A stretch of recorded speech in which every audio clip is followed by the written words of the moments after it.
بسم الله الرحمن الرحيم. الحمد لله رب العالمين، والصلاة والسلام على أشرف الأنبياء والمرسلين، حبيب إله العالمين سيدنا ونبينا ومولانا محمد وعلى آله وصحبه وسلم أجمعين. اللهم لا علم لنا إلا ما علمتنا إنك أنت العليم الحكيم. اللهم علمنا ما ينفعنا وانفعنا بما علمتنا واجعل ما علمتنا حجة لنا لا علينا إنك على كل شيء قدير. و اما بعد، با عرض سلام خدمت یکایی که شما دوستان عزیز و سروران گرامی، در خدمت شما عزیزان و بزرگان هستیم با سلسله علمای نامدار تاریخ اسلام، ستارگان هدایت، و در این جلسه میرسیم به یک شخصیت بسیار مهم، بسیار استثنایی در تاریخ اسلام که چه بسا بتونیم این شخصیت رو به عنوان یکی از معجزات اسلام در طول تاریخ معرفی بکنیم. حالا چرا میگم معجزه‌ای از معجزات اسلام اشاره خواهیم کرد. شخصیتی است بسیار مهم، بسیار استثنایی، برده‌زاده سیاه پوست. دقت بکنید، برده‌زاده سیاه پوست، گوش پشت، لنگ و دارای یک دست فلج و یک چشم نابینا، دماغ پهن و موفرفری. با این اوصاف نازیبای خلقی میبینیم که اسلام چنان عزتی به این شخص میده که خلیفه وقت مسلمانان، یعنی سلیمان ابن عبدالملک، که در شرق از کاشغر چین تا اندلس، اسپانیا و پرتغال و مناطقی از جنوب فرانسه رو حکومت میکرد، برای دیدن این شخص به صف می ایسته و در مقابلش زانو میزنه. دقت بکنید، این شخص با این اوصافی که گفتیم، برده‌زاده سیاه پوست، گوش پشت، لنگ، دارای یک دست فلج و یک چشم نابینا و دماغ پهن و موفرفری، که خلیفه مسلمانان، قدرتمندترین شخص بر روی زمین در آن زمان علل اطلاق، سلیمان ابن عبدالملک، برای دیدن او صف میکشه و در برابر او زانو میزنه. خب این معجزه از معجزات اسلام هست. شاعر یک ابیاتی داره که در رابطه با دین اسلام خیلی جالبه. میگه هل کان دین ابن عدنان سوا فلق شق الوجود و لیل الجهل یخشاه، هي الحنیفیة عین الله تکلأها فكلما حاولوا تشویهها شاه، هل تطلبون من المختار معجزة يكفيه شعب من الأجداث أحياه، سن المساواة لا عرب ولا عجم ما لامرئ شرف إلا بتقواه. میگه آیا جز اینه که دین ابن عدنان، یعنی پیامبر صلی الله علیه و سلم، یک سپید دمی بود که تابید بر تاریکی که در آن زمان بود، تاریکی جهلی که در آن زمان بود، و این حنیفی دین حنیف هست که الله عزوجل مراقب اون هست، ناظر اون هست. هر چقدر بخواهند تشویه بکنن، او رو نازیبا جلوه بدن، دین اسلام رو، خودشون نازیبا میشن، خودشون تشویه میشن. بعد در ادامه چی میگه؟ میگه هل تطلبون من المختار معجزة یکفیه شعب من الاجداث احیاه. آیا از محمد شما معجزه‌ای میطلبید؟ کافی است برای معجزات محمد همین که امتی مرده رو زنده کرد. امتی مرده را زنده کرد. اگر عیسی میدمید بر جسد مرده و یک شخص مرده را زنده میکرد، محمد یک امت مرده را زنده کرد. یک امتی که در حاشیه ترین حاشیه روزگار و در حاشیه ترین حاشیه جهان زندگی میکردند رو آمد و زنده کرد. سن المساوات لا عرب ولا عجم ما لامرئ شرف الا بتقواه. آمدن برابری ایجاد کردن، هیچ تفاوتی بین عرب و عجم نبود و فضیلت هر انسانی به تقوای آن شخص بود. شما ببینید که حالا کسانی که میان طعنه میزنند در رابطه با اسلام و اسلام را متهم میکنند به بردهداری، خوبه که این داستانها رو بشنون، سیرت این افراد رو مطالعه کنن و ببینن که در آن زمان که برده ها در سراسر جهان در زیر یوغ ظلم و ستم زندگی میکردن، اسلام چه عزت و چه مکانت و جایگاهی به برده ها میده. نقل است که روزی امام زهری رحمت الله تعالی علیه نزد سلیمان، در نزد عبدالملک ابن مروان رفته بود. در یک روایت هست عبدالملک، در یک روایت تاریخی هست که هشام بود، هشام ابن عبدالملک. عبدالملک ابن مروان پرسید از امام زهری رحمت الله تعالی علیه که از کجا می آیی؟ از کجا می آیی؟ امام فرمود که از مکه می آیم. گفت بزرگ مکه کی بود؟ میگه عطا ابن ابی رباح، شخصیتی که ما در موردش امروز صحبت خواهیم کرد. میگه چرا به این مکانت و جایگاه رسید؟ گفت به خاطر فقه و علم در دین. گفت بزرگ مدینه کیه؟ یعنی قبل از اینکه بپرسه بزرگ مدینه کیه، میگه که آیا از عرب هست یا از موالی؟ میگه از موالی، برده‌زاده‌ای بود. میگه بزرگ مدینه کیه؟ میگه سلیمان ابن یسار. عبدالملک میگه که آیا از عرب هست یا از موالی؟ امام زهری میگه از موالی، از برده‌زاده هاست.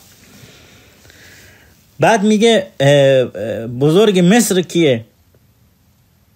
میگه یونس ابن ابی حبیب. میگه آیا از عرب هست یا از موالی؟ میگه از موالی، از برده‌زاده هاست. میگه بزرگ شام کیه؟ عبدالملک میپرسه. امام زهری رحمت الله تعالی علیه میگه مکحول. عبدالملک میگه آیا از عرب هست یا از موالی؟ امام زهری میگه از موالی، یعنی برده‌زاده است. میگه خب امام اهل بصره کیه؟ میگه حسن ابن ابی الحسن بصری، حسن بصری. سلیمان ابن عبدالملک میگه آیا از عرب هست یا از موالی؟ میگه این هم از موالیه. بعد میگه خب بزرگ جزیره فراتی کیه؟ حالا منطقه‌ای که الان کردستان امروز هست. میگه میمون ابن مهران. عبدالملک میپرسه که آیا از عرب هست یا از موالی؟ میگه این هم از موالیه، از برده‌زاده هاست. بعد میگه خب بزرگ خراسان کیه؟ امام زهری میگه ضحاک ابن مزاحم. میگه آیا از عرب یا از عرب هاست یا از موالیه؟ میگه اینم از موالیه، از برده‌زاده هاست. بعد میگه بزرگ کوفه کیه؟ میگه بزرگ کوفه ابراهیم نخعیه. میگه این از عرب یا از موالی؟ میگه این از عربه. اینجا عبدالملک نفس راحتی میکشه. میگه عرب ها کجان؟ عرب ها کجا رسیدن؟ تمام ائمه دین و بزرگان دین که نام میبره همه از موالی بودن، از برده‌زاده ها بودن.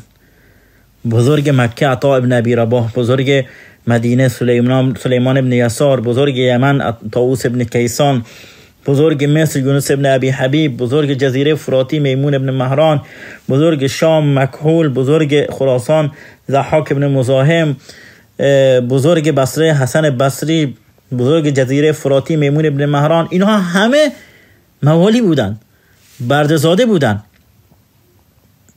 اما اسلام اونها رو عزت میده. در بین اونها یک ابراهیم نخعی که بزرگ کوفه بود از عرب ها بود، بقیه همه برده‌زاده بودن. اسلام این برده‌زاده ها رو عزت داد، موقعیت داد، جایگاه داد، بالا برد در اون زمانی که برده ها رو انسان حساب نمی کردن. برده ها از حیوان هم پایین تر بودن در نزد افراد جامعه. اسلام این افراد رو عزت میده. لعمرك ما الانسان الا بدينه فلا تترك التقوى اتكالا على النسب فلقد رفع الاسلام سلمان فارس وقد وضع الشرك الشريف ابا لهب. میگه ارزش و اعتبار انسان به دین اوست. تقوا رو رها نکن برای اینکه حالا تکیه بدی به نسبت، به حسبت، به موقعیت اجتماعی خاندانت. فقد رفع الاسلام سلمان فارس وقد وضع الشرك الشريف ابا لهب. میگه اسلام سلمان فارسی رو عزت داد، بالا برد، اما شرک ابو لهب قرشی عموی رسول الله صلی الله علیه و سلم رو پایین آورد و به زمین زد. عطا ابن ابی رباح شخصیتی استثنایی در تاریخ اسلام رحمت الله تعالی علیه، فقیه مکه، وارث علم ابن عباس. در رابطه با او امام ذهبی رحمت الله تعالی علیه وقتی که شروع میکنه میگه عطا ابن ابی رباح اسلم الامام شیخ الاسلام مفتی الحرم، شیخ الاسلام مفتی حرم. در زمان خلافت عثمان بن عفان رضی الله تعالی عنه به دنیا میاد. همونطور که گفتیم عطا برده‌زاده سیاه پوست بود، گوش پشت بود، لنگ بود و دارای دستی فلج بود. دست او در قضیه حمله حجاج ابن یوسف به مکه در زمان ابن زبیر فلج میشه و یک چشمش نابینا بود. در کودکی عطا بن ابی رباح برده یک زنی از اهل مکه بود و در اون زمان گفته میشه که وقت خودش رو عطا بن ابی رباح به 3 قسمت تقسیم کرده بود. وقت خودش رو به 3 قسمت تقسیم کرده بود. یک بخش وقت خودش رو اختصاص داده بود به اون زنی که حالا غلامیش رو میکرد، کارهای او رو انجام میداد، و یک قسمت از وقت خودش رو اختصاص داده بود برای عبادت، برای نیایش، برای راز و نیاز با خداوند، و یک قسمت از وقت خودش رو اختصاص داده بود عطا بن ابی رباح برای کسب علم و دانش. میرفت در مسجد الحرام، در اون موقع در محضر ابن عباس و دیگر اصحاب می نشست و طلب علم می کرد. گفته شده از عایشه ام المؤمنین عایشه رضی الله تعالی عنها، از ام سلمه، از ام هانه دختر ابو طالب، از ابو هریره ابن عباس، حکیم ابن حزام، جابر ابن عبدالله انصاری، عبدالله ابن عمر، عبدالله ابن عمرو ابن العاص، معاویه، ابو سعید خدری و ابن زبیر و دیگران طلب علم کرده، دیگر اصحاب رسول الله صلی الله علیه و سلم. و از خود عطا نقل هست که میگه ادرکت 200 من اصحاب رسول الله صلی الله علیه و سلم. میگه 200 نفر از اصحاب رسول الله صلی الله علیه و سلم رو درک کردم. در نزد بسیاری از اینها علم آموخت، روایت داره از این اصحاب رضی الله تعالی عنهم. و زمانی که اون خانومی که حالا عطا ابن ابی رباح غلامی او رو میکرد، این حرص عطا بر طلب علم رو میبینه که این شخص چقدر اشتیاق داره برای طلب علم، چقدر علاقمند هست برای کسب علم و دانش، از حق خودش میگذره و این شخص رو آزاد میکنه برای خداوند، برای رضای خداوند آزادش میکنه. بعد از اینکه عطا ابن ابی رباح آزاد میشه و از غلامی در میاد، میره در مسجد الحرام، اونجا میمونه. مسجد الحرام برای عطا ابن ابی رباح هم خانه بود، هم مدرسه بود، هم نمازخانه بود، همه چیز بود برای عطا ابن ابی رباح، چون هیچ جای دیگه نداشت، هیچ کس دیگه نداشت. برده‌زادی بود، خانواده نداشت، کسی رو نداشت. برای یک زنی از زنهای مکه غلامی میکرد. حالا که آزاد شده بود دیگه کسی رو نداشت، جایی نداشت بره، میرفت تو مسجد الحرام، اونجا میموند برای طلب علم. در تاریخ آمده که علما گفتن کان المسجد فراش عطا ابن ابی رباح نحو من 20 عاما، میگی نزدیک به 20 سال مسجد الحرام خوابگاه و فراش عطا ابن ابی رباح بود. در اونجا میخوابید، در اونجا زندگی میکرد، نماز میخواند، درس میخواند. و خانه عطا ابن ابی رباح همان مسجد الحرام بود و حرم بود و در حرم زندگی میکرد نزدیک به 20 سال. و ما میبینیم که جایگاه عطا ابن ابی رباح، جایگاه علمی او به اندازه‌ای است که او را وارث علم ابن عباس میدونن، وارث علم ابن عباس در مکه میدونن. نقل هست که ابن عمر رضی الله تعالی عنه برای عمره به مکه آمده بود. همه دور او جمع شده بودند. به هر حال صحابه رسول الله صلی الله علیه و سلم هست، فرزند عمر ابن خطاب هست، عبدالله ابن عمر هست، با اون موقعیت و جایگاه اجتماعی و اون جایگاه علمی که داره. همه دور او جمع شده بودند، دور عبدالله ابن عمر، تا سوالاتی که دارن از ابن عمر بپرسن. ابن عمر وقتی که دید همه به سمت هجوم آوردن فرمود که تجتمعون علی و عندکم عطا، آیا دور من جمع میشید در حالی که شما عطا رو دارید؟ برید سوالاتتون رو از عطا بپرسید. و در یک روایت هست که عمر ابن سعید ابن ابی حسین میگه، از مادرش نقل میکنه که من کسی رو فرستادم پیش ابن عباس، سوالی داشتم، سوال شرعی داشتم از ابن عباس. بعد وقتی که شخص رفت و سوال ما رو پرسید از ابن عباس فرمود که آیا سوالتون رو از من میپرسید در حالی که شما عطا رو دارید، عطا ابن ابی رباح رو دارید؟ و باز نقل هست، نقل میکنم نقل علما رو در رابطه با موقعیت و جایگاه علمی ایشون. نقل هست ابو عاصم ثقفی میگه از ابو جعفر باقر شنیدم که به مردم میگفت در حالی که دور او جمع شده بودند، دور امام محمد باقر فرزند علی ابن حسین زین العابدین جمع شده بودند، ایشون میفرمود که علیکم به عطا هو والله خیر منی، برید پیش عطا، به خدا قسم که از من بهتره، عطا از من بهتره، والله هو خیر منی. اینو کی داره میگه؟ امام محمد باقر فرزند علی ابن حسین زین العابدین. خب علی فرزند حسین هست و حسین فرزند فاطمه دختر رسول الله صلی الله علیه و سلم. این موقعیت و شرفی که امام محمد باقر رحمت الله تعالی علیه داره، ببینیم با این موقعیتش، با این جایگاهش چی میگه؟ میگه برید پیش عطا. حالا عطا کیه که گفتیم؟ برده‌زاده سیاه‌پوست با اون اوصافی که داشت. میگه هو والله خیر منی، محمد باقر میگه اون از من بهتره.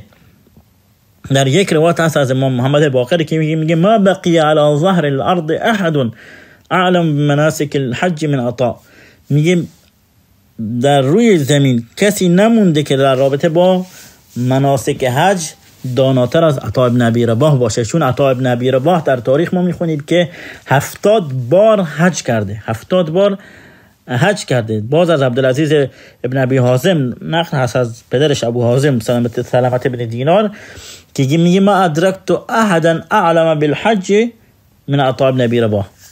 میگه داناتر از عطا ابن ابی رباح به مناسک حج کسی رو ندیدم. و باز نقل هست که در زمان بنی امیه فریاد میدارن در ایام حج که لا یفتی الناس الا عطا ابن ابی رباح، کسی غیر از عطا ابن ابی رباح به مردم فتوا نده، کسی غیر از عطا به مردم فتوا نده. و باز ابو حازم اعرج میگه که فاق عطا اهل مکه فی الفتوا، میگه عطا در فتوا دادن بالاتر از همه اهل مکه بود، مفتی حرم بود، مفتی مکه بود، از همه بالاتر بود. به خاطر همین جارچیان در زبان بنی امیه جار میزدن که کسی غیر از عطا فتوا نده به مردم. و موقعیت علمی عطا خب به اندازه بود، جایگاه او به اندازه بود. از قتاده نقل هست که میگه اذا اجتمع علی اربع لم التفت الى غیرهم ولم ابال من خالفهم. میگه اگر 4 نفر با هم اتفاق کنن بر یک مسئله، بر یک رأی و نظری، دیگه برای من مهم نیست که کی مخالفشون باشه. یعنی 4 نفر اگر اتفاق کردن، این 4 نفر در مسئله ای گفتن فلان چیز مثلا حلاله، دیگه اگر همه بیان بگن حرامه برای من مهم نیست، چون این 4 نفر حرفشون برای من حجته. حالا این 4 نفر کیا هستن؟ میگه الحسن و ابن المسیب و ابراهیم و عطا. حسن بصری، سعید ابن المسیب، ابراهیم نخعی و عطا بن ابی رباح. اینها میگه این 4 نفر اگر اتفاق کردن بر مسئله، میگه من دیگه برام مهم نیست که دیگران چی میگن، به نظر و رأی دیگران توجه نخواهم کرد. باز از امام ابو حنیفه رحمت الله تعالی علیه، امام اعظم رحمت الله تعالی علیه، نقل هست که میگه ما رأیت فی من لقیت افضل من عطا. میگه بهتر از عطا ابن ابی رباح رو ندیدم. و یک داستان جالبی داره امام ابو حنیفه رحمت الله تعالی علیه و قضیه و یک حلاق و یک حالا حجام که ربط پیدا میکنه به عطا ابن ابی رباح. امام نقل میکنه میگه اخطأت فی 5 ابواب من المناسک فعلمنیها حجام.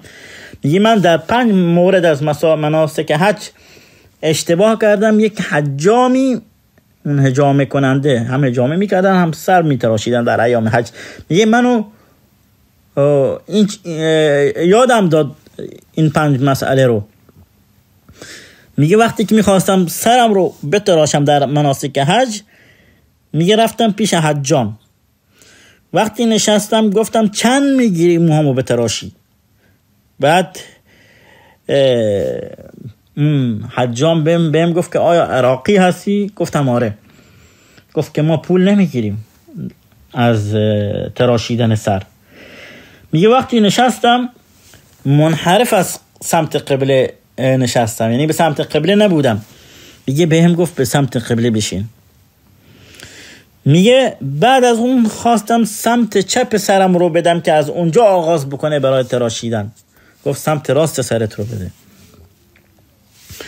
میگه بعد ساکت نشستم، بهم گفت که تکبیر بگو، کبر، تکبیر بگو. خب میگه تکبیر گفتم. بعد از این که سرم رو تراشید میگه بلند شدم که برم. گفت که صلی رکعتین، 2 رکعت نماز بخون بعد برو. بعد از این که میگه که نماز رو خوندم، بهش گفتم که اینا رو از کجا یاد گرفتی؟ فرمود که از عطا ابن ابی رباح. دیدم که عطا این کار رو میکنه، اون حجام و اون حلاق که مو میتراشید در ایام حج، اینها رو از عطا ابن ابی رباح یاد گرفته بود و به امام ابو حنیفه آموزش میده و امام این مسائل رو یاد میگیره از اون حجام و اون حلاق. امام رحمت الله تعالی علیه در کنار اون علمی که داشت امام عطا ابن ابی رباح ادب عجیبی داشت. نقل میکنه ابن جریج از عطا ابن ابی رباح، میگه شخص میاد پیش من حدیثی رو میگه یا حرفی رو میزنه که من اونو شنیدم قبل از این که به دنیا بیاد این شخص، اما سکوت میکنم، چنان گوش میدم به حرفش که انگار این حرفو اصلا نشنیدم یا برای اولین بار دارم میشنوم. دقت بکنید، این ادب رو متاسفانه ما کم میبینیم در جامعه امروز خودمون. وقتی میشینیم پیش یک نفری داره برامون صحبت میکنه، یه حرف تکراری میزنه، سعی میکنیم تو ذوقش بزنیم.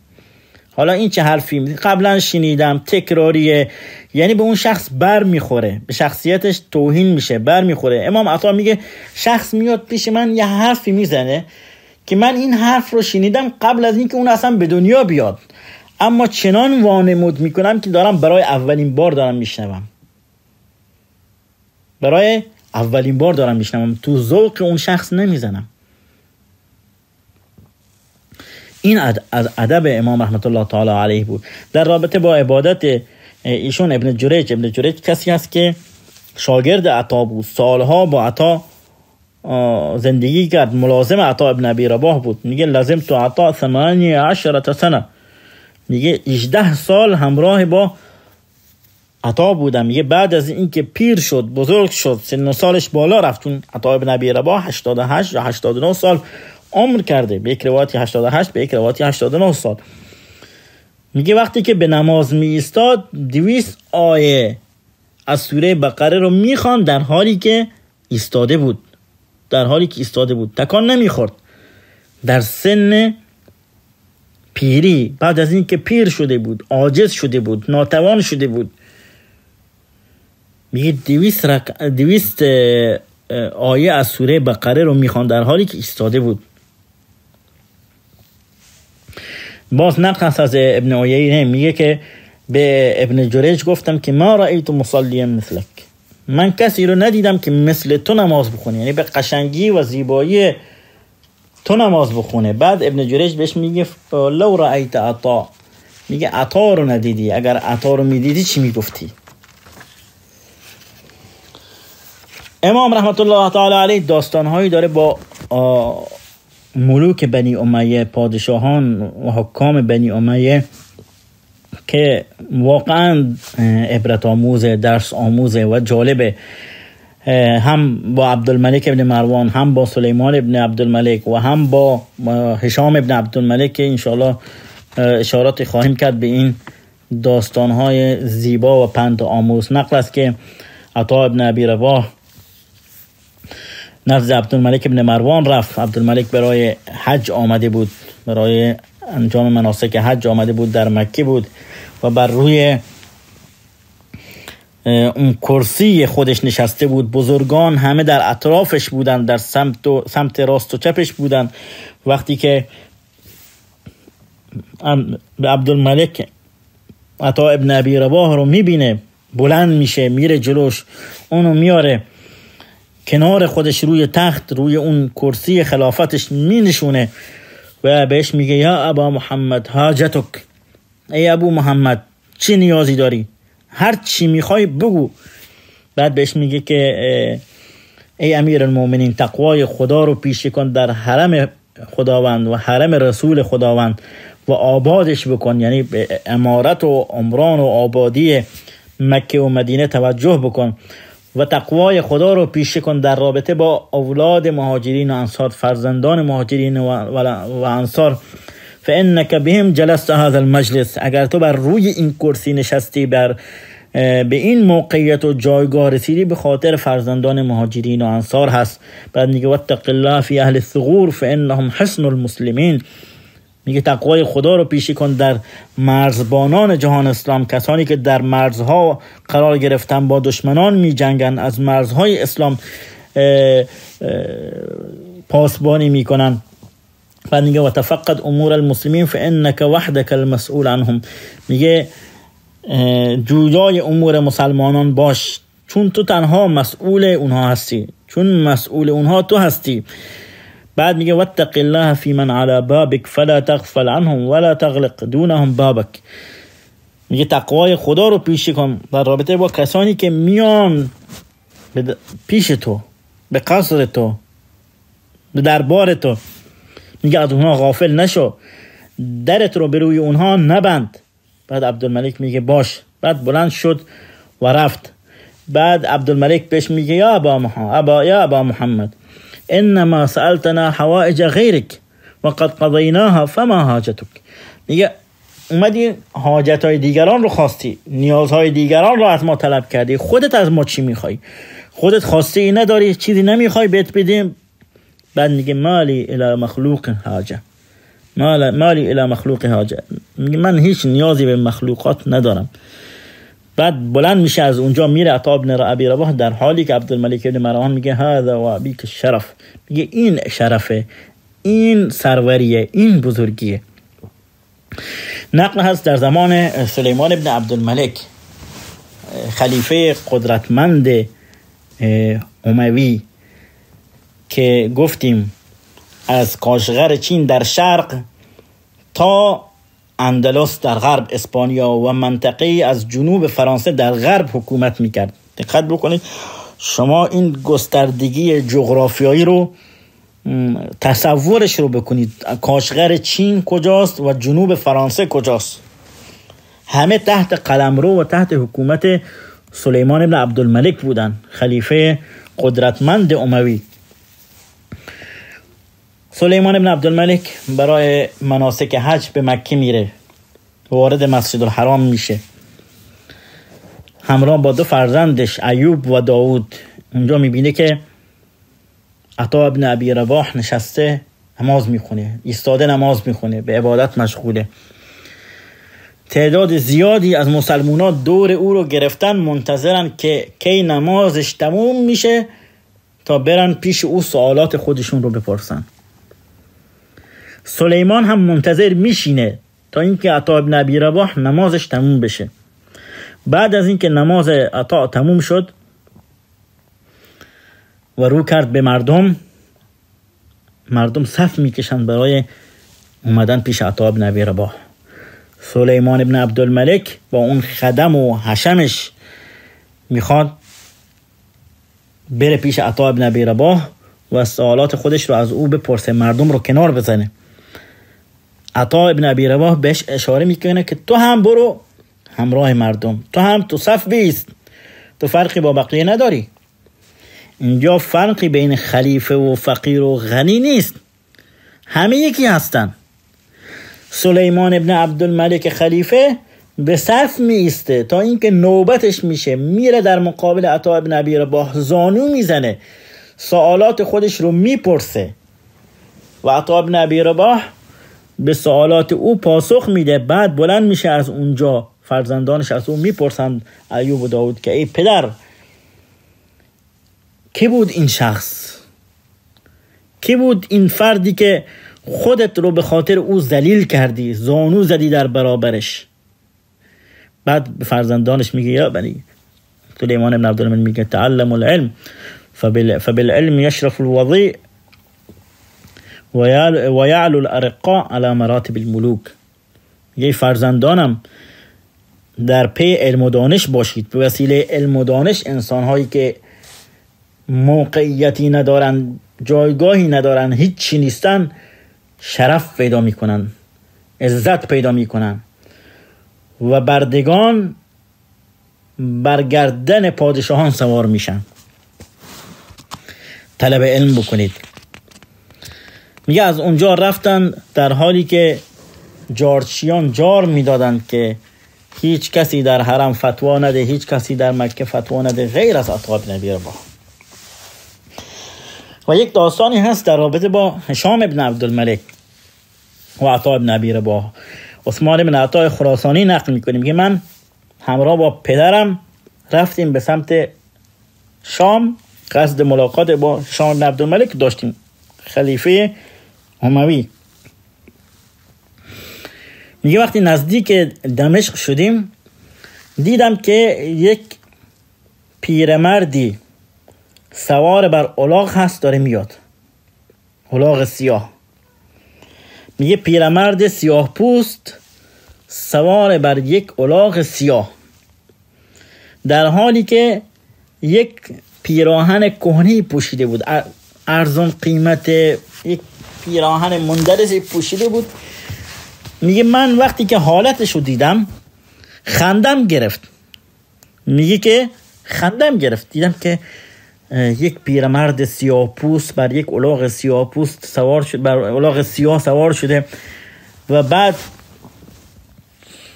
رکاب چوبی هم داشت. میگه اون خرش، میگه همش خنده‌دار بود برای من، خندیدم. به پدرم گفتم که این شخص کیه؟ میگه پدرم گفت که ساکت شو، این سرور فقهای حجاز و وارث علم ابن عباس هست، عطا ابن ابی رباح. میگه وقتی که به هم رسیدن پدرم از اون قاطری که سوارش بود پایین اومد و عطا هم از الاغش پایین اومد، همدیگه رو بغل کردم، احوال پرسی کردم، بعد سوار شدن، هر کسی سوار مرکب خودش شد، رفتن تا اینکه رسیدیم به کاخ هشام ابن عبدالملک.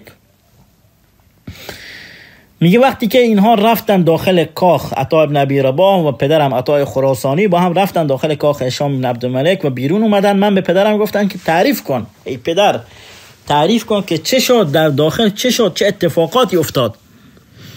میگه پدرم تعریف کرد برای من. حالا این عطا خراسانی داره تعریف میکنه برای کی؟ برای پسرش، برای عثمان بن عطا. میگه که به عطا ابن ابی رباح اجازه دخول دادم. میگه منم به خاطر عطا ابن ابی رباح اجازه دادم برم داخل قصر هشام. یعنی اگر عطا ابن ابی رباح نبود به منم اجازه نمیدادن که وارد قصر هشام ابن عبدالملک بشم. این داره عطا خراسانی داره به پسرش عثمان ابن عطا میگه. میگه وقتی که وارد قصر شدیم، هشام از جاش بلند شد و گفت که مرحبا مرحبا، ها هنا ها هنا. میگه خوش اومدی، خوش اومدی، اینجا بیا، اینجا بیا. میگه بزرگان همه در اطراف تخت و عرش هشام بن عبدالملک ایستاده بودن. هشام بلند شد از عرش و تخت خودش، گفت که اینجا بیا، اینجا بیا، مرحبا مرحبا. اینقدر استقبال ازش کرد، خوش آمدگویی بهش کرد که اندازه‌ای نداشت. میگه برد اونو، عطا ابن ابی رباح رو برد با خودش نشون در کنار خودش، بر روی اون تخت و عرش خودش، تا جایی که پاش چسبیده بود به پای عطا ابن ابی رباح، پای هشام ابن عبدالملک به پای عطا ابن ابی رباح چسبیده بود. رو کرد هشام به عطا ابن ابی رباح، گفت ما حاجتک یا ابا محمد، ای ابو محمد حاجتت چیه، خواستت چیه، چی میخوای؟ بعد بهش میگه که ای امیر مؤمنین، اهل حرمین، اهل خدا و همسایه های رسول الله صلی الله علیه و سلم هستن، حقشون رو ادا بکن، اون ارزاقشون رو، اون چیزی که باید بهشون بدی بده. هشام بن عبدالملک گفت که یا غلام اکتب، بنویس. اون کاتب خودش گفت بنویس تا 1 سال مخارج اهل مکه و مدینه، ارزاق اهل مکه و مدینه همه رو بدید. گفت که دیگه چی میخوای ابو محمد؟ گفت که ای امیر المؤمنین، مرزبانان در برابر دشمنان ایستادن، از مرزهای اسلام دفاع میکنن، حقشون رو بده. هشام ابن عبدالملک به اون غلام خودش، به اون کاتب گفت که بنویس ارزاق مرزبانان تا 1 سال کامل داده بشه. دیگه چی میخوای ابو محمد؟ بگو تو چی میخوای؟ میگه ای امیر المؤمنین، اهل ذمه اون هزینه هایی که بهشون تحمیل میکنی طاقتشو ندارن. اهل ذمه یعنی چی؟ یعنی یهود و نصارایی که در مملکت اسلامی دارن زندگی میکنن، اون جزیه‌ای که ازشون میگیری خیلی ندارن بدن، واقعا ندارن بدن، طاقتشو ندارن بدن، تحملشو ندارن که جزیه بدن، فوق طاقت اونهاست، بالاتر از طاقت اونهاست. میگه تحمیل نکن بهشون، بالاتر از چیزی که میتونن ازشون نخواه، بیشتر از چیزی که میتونن ازشون نگیر. نگاه کنید به فکر یهود و نصارا هم هست که در مملکت اسلامی دارن زندگی میکنن. امام رحمت الله تعالی علیه، هشام ابن عبدالملک به اون کاتب خودش میگه بنویس کسی حق نداره از اهل ذمه چیزی بگیره بیشتر از اونی که توانشو دارن. بعد میگه خب ای ابو محمد، دیگه میگه دیگه چی میخوای؟ دیگه بگو، هر چی میخوای بگو، برآورده میکنم، خلیفه است، امیر مومنین هست. بعد میگه که ای امیر مومنین، اینجا جالبه، عطا بن ابی رباح به هشام بن عبدالملک میگه ای امیر مومنین اتق الله فی نفسک، تقوای خدا رو پیشی کن در نفس خودت. یا امیر المومنین واعلم انک خلقت وحدک، بدان که تنها آفریده شدی، و سوف تموت وحدک، و تنها میمیری، و تحشر وحدک، و تنها از محشور میشی، از قبر برانگیخته میشی، و تحاسب وحدک، و تنها مؤاخذه و بازخواست میشی. و سوف تموت وحدك وتحشر وحدك وتحاسب وحدك ولا والله ما معك احد ممن ترى امامك. میگه تنها میمیری، تنها محشور میشی، تنها مؤاخذه و بازخواست میشی، و کسانی که اطراف تو نشستن اینجا دور بر تو هستن، هیچ کدوم از اینها با تو نمیان، به درد تو نمیخورن. خودت مؤاخذه میشی. میگه هشام به زانو افتاد، از روی تختی که بر اون نشسته بود به زمین افتاد، در حالی که حق داشت گریه میکرد. بعد امام بلند میشه، امام عطا ابن ابی رباح از اونجا میره. وقتی که به کنار در میرسه میبینه که یک نفر از پشت داره میاد، پشت سرش داره میاد، یک کیسه با خودش داره. میگه من نمیدونم چی بود، عطا خراسانی میگه اما کیسه ضرب بودی، کیسه طلا و نقره بود. میگه این چیه؟ میگه ان امیر المؤمنین بعث لك بهذا. کسی که حالا کیسه دستش بود میگه که امیر مؤمنان اینو برای تو فرستاده به عطا ابن ابی رباح. میگه بعد عطا چی میگه؟ میگه هیهات و ما اسألكم علیه من اجر ان اجری الا علی رب العالمین. همون حرف انبیا رو میزنه. میگه من از شما هیچ اجر و پاداشی نمیخوام، اجر و پاداش من با خدای جهانیان هست. بعد عطای خراسانی میگه فوالله انه دخل على الخلیفه و خرج من عنده ولم يشرب قطره ماء. میگه در حالی عطا پیش خلیفه رفت و از نزد خلیفه خارج شد در حالی که یک قطره آب هم ننوشید. یک قطره آب ننوشید. دقت بکنید، این افراد رو اسلام عزت داد. کسانی که ایران میگیرن اسلام